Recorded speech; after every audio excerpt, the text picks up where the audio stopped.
Numbers to reach us, 624-0870. Mike Vasquez joining us from the Southern Tier right now. Mike, welcome back to the show.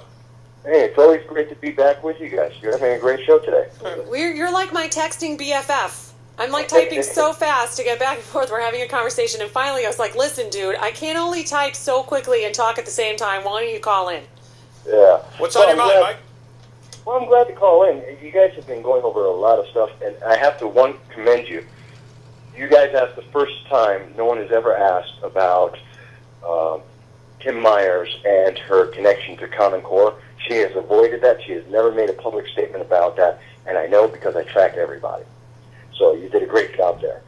And I find it interesting, based on that answer and her answer about business, no wonder she supports Richard Hanna, who deceived the public with his revelation now, and exactly why I was running against him, that he's actually a Democrat hiding as a Republican, in my opinion. That she supports big government. She wants government to take care of business, the minimum wage. She doesn't want to give people the same opportunity Dick's got to make the $70 million that she now has. She won't give that to the other people. She supports Common Core, which is federal government controlling local education. No one in New York supports that. I'm surprised. I'm glad she finally actually admitted that to everyone. All right, well, I think she's on the other line to answer some of your questions, so hold there for a second, and we'll bring Kim Myers back on the phone following her appearance on the show. And if you could just turn down the radio, Kim, if you're still in your car there, go right ahead. Thank you very much. I actually called in to say thank you very much for having me on the show. I really enjoyed it, and you have a great program there. I wanted to set the record straight because interesting to have a caller on the other line, but the fact of the matter is Dick's received zero, and let me repeat that, that is zero, zero tax breaks for the 47 people that went to Pennsylvania in order to grow the business to a national business that it is now.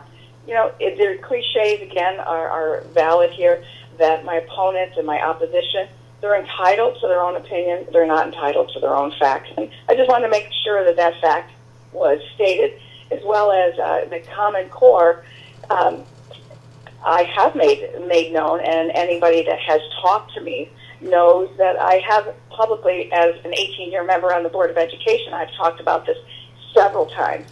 And if you listen to the interview, I am saying that the Common Core concept of having standards universal in this country as far as curriculum, but not in individual classroom. But I just thought I'd set a few things straight about that, and I'm not sure how the minimum wage and giving people an increase in minimum wage is supporting big government. But again, people are entitled to their own opinion, but I just wanted to say thank you so much for having me on the show.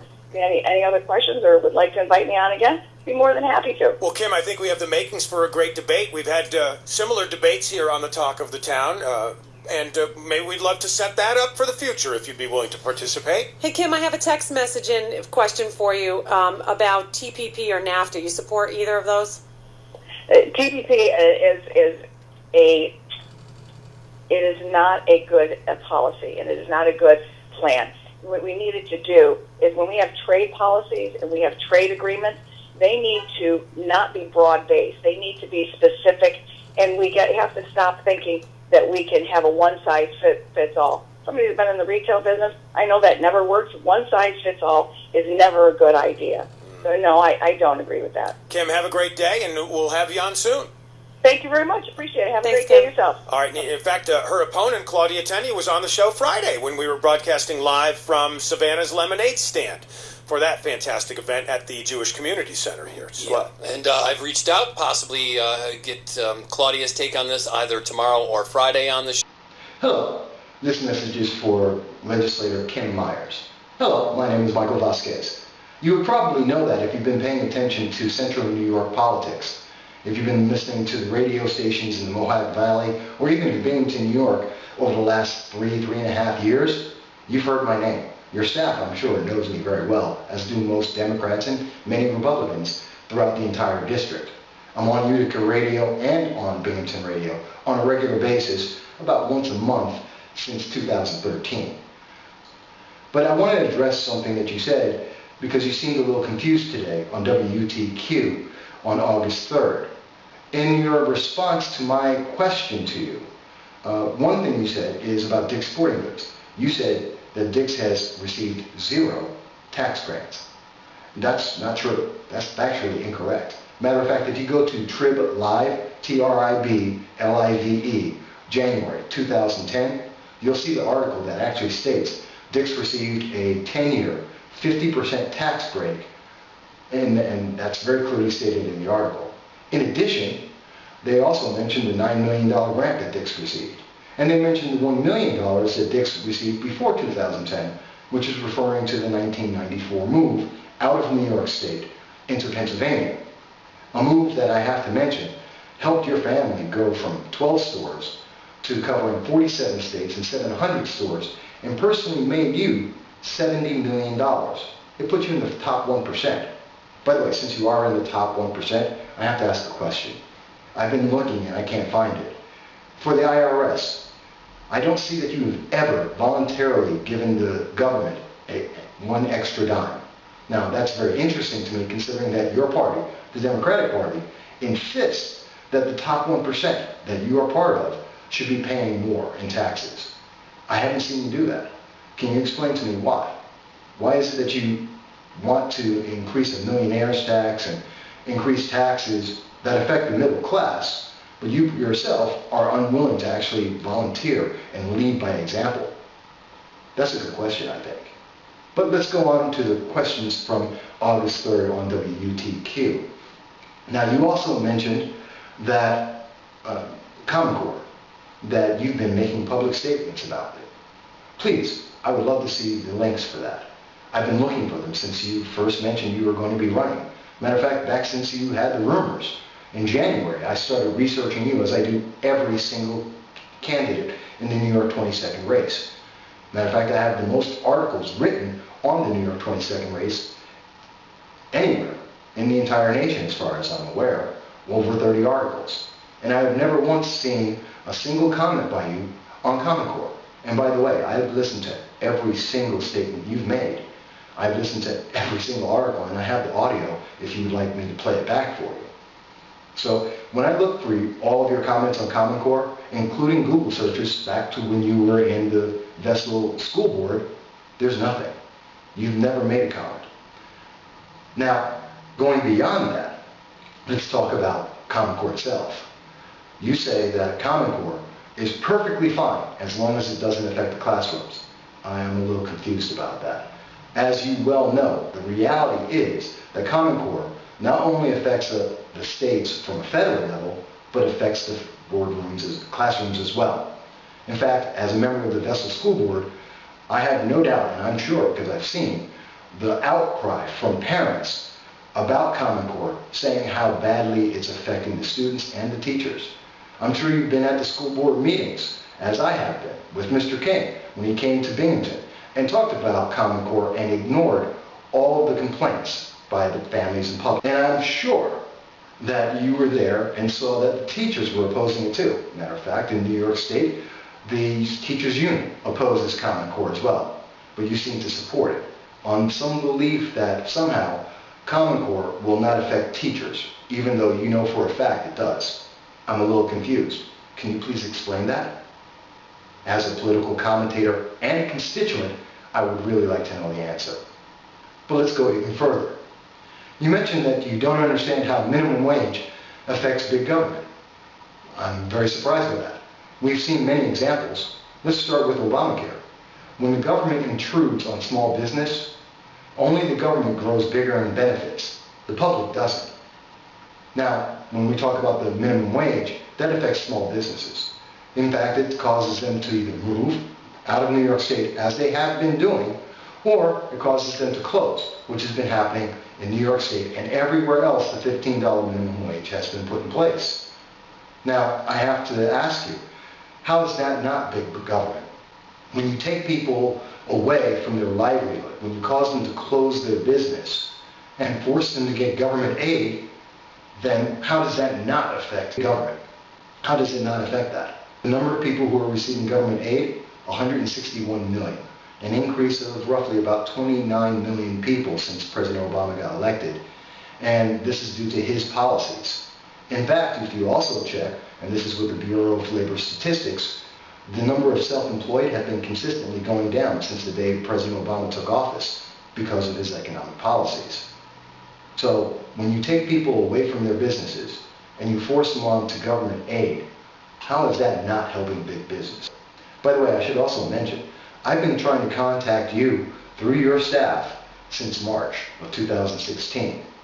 I'm still waiting to have an interview with you where you can answer these questions. And the great thing is, I'm a political commentator that has no limit on time.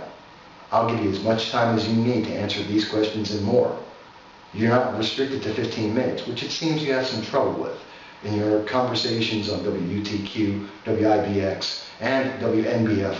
You seem to have trouble getting your thoughts out in a short, concise manner. And that's fine. I agree. You shouldn't have to. But since you seem unable to do so, I open the floor and give you the opportunity to go out there and get those thoughts out in a very concise manner. But I'm moving on. So let me ask you, I was very concerned. When you spoke with WNBF on June 30th, I was a little confused. You mentioned that you weren't sure that whether or not someone could go with $300 and start a new company like Dick's and have the same success that your family has received. You know, the $70 million that you received. And you said you weren't sure. Well, that seems a bit odd because everyone knows that that's just not possible. Maybe you were looking for the right political statement. And that statement, by the way, if you wanted to know, is that no, of course you can't. But that's why I'm running, to be able to make it more possible for small businesses to have the same kind of success as I have received. Now, that's just a politicking answer, and it's really an empty statement. But it's a lot better than I don't know. Because the real answer is no, you can't. And that's because taxes are too high, regulations are too high, and there isn't a fair opportunity out there for small business. We need to lower the tax rates. But I'm sure you know that. You also mentioned that you don't like the TPP. Now on that, I do agree with you. The Trans-Pacific Partnership is a bad deal. But it's not just bad because we're trying to get all of the 17 nations that are involved to conform to one set of rules. It's the set of rules themselves that's the problem. And more importantly, it's the fact that there are secret portions of the deal that are not revealed to the public.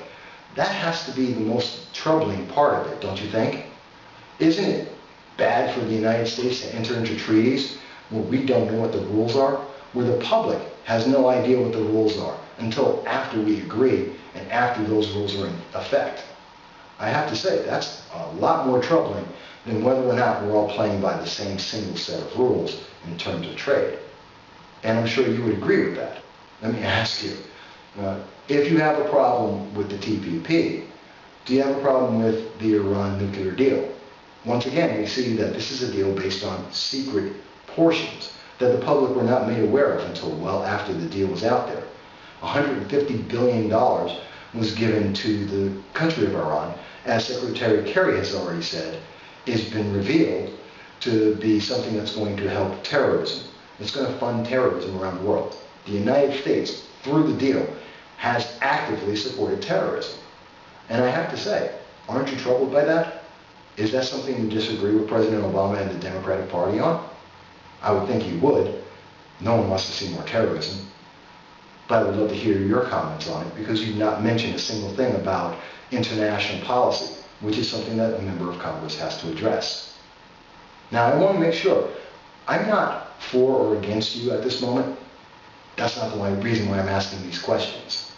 I'm asking these questions because as a constituent and a member of the press, you need to be able to answer these questions, and you haven't. You haven't talked to people. You spent the first 4 months of this race completely absent from the public eye. And there are questions in the next 97 days that need to be answered for people to evaluate you and be able to decide whether they should vote for you or not. You mentioned several times on WIBX, on WUTQ today, August 3rd, that the motivation for you to go and run for Congress was because you were screaming at the TV and you decided you needed to be involved. What were you screaming at the TV about? What was the issue that made you decide that you want to run for Congress? You've never told anyone. You've given us the generality, but you're not giving us the specific. And Congress is about specifics. So I ask you, why? Why did you decide to run? Not because you were screaming at a TV. What was the issue? You have an answer. You really need to. Now, I'm more than happy to look forward to any response you wish to provide. And no matter what format you put it in, I will be more than happy to publish that verbatim without any changes. Whether that's on YouTube, whether that's over a phone call, whether that's in an email, or whatever format you wish. And I look forward to finding out what your answers are. Thank you.